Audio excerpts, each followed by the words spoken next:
অসুস্থ অবস্থায় পায়ে প্লাস্টার থাকা সত্ত্বেও আমাকে জোর করে হলদিয়ার বিখ্যাত পিসি সাউন্ডের ওনার আমাকে আর আমার অ্যাসিস্ট্যান্টকে জোর করে বাড়ি থেকে তুলে নিয়ে গেল। দেখা গেছে, ওই তো দেখা গেছে। ওই গামলিটা টানতে হবে, ওই গামলিটা সরাইতে হবে। হ্যাঁ দেখা গেছে।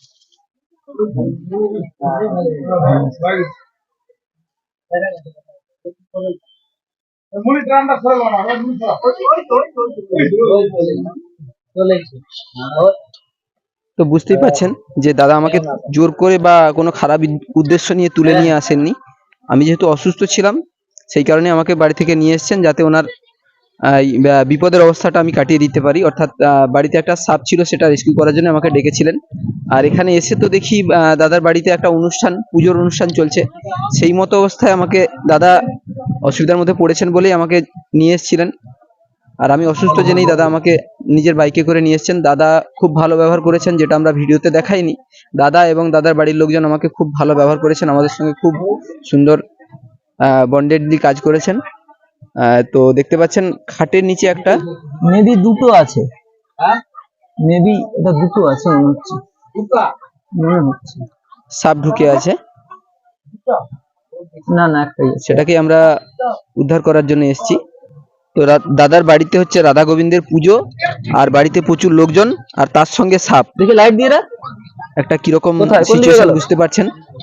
হ্যাঁ, ঘরের দরজাটা বন্ধ কর, ঘরের দরজাটা বন্ধ কর, ওর গায়ে লাইটটা পড়ুক।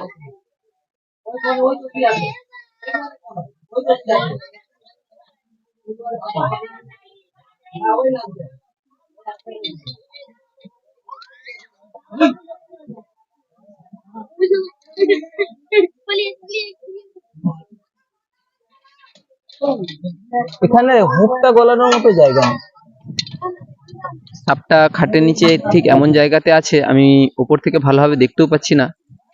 এখন কোথায়? ওই জায়গাটাতেই আছে।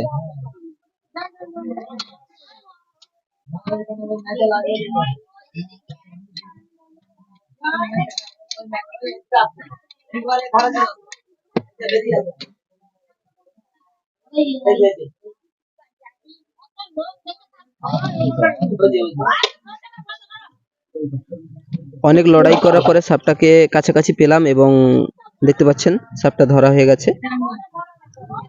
এবার বের করে নিয়ে আসতে হচ্ছে, বের করে নিয়ে এলাম।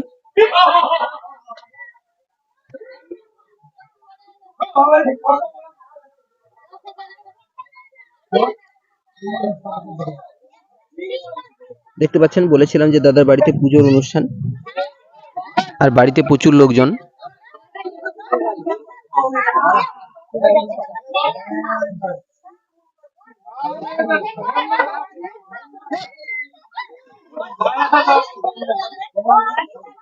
বাবু তাহলে কৌটোটা নিয়ে কেউ একটু আমাকে কৌটোটা এনে দিন, আমার ব্যাগে কৌটোটা আছে দেখুন, কৌটো আছে দেখুন, আমার ব্যাগ আর কৌটো।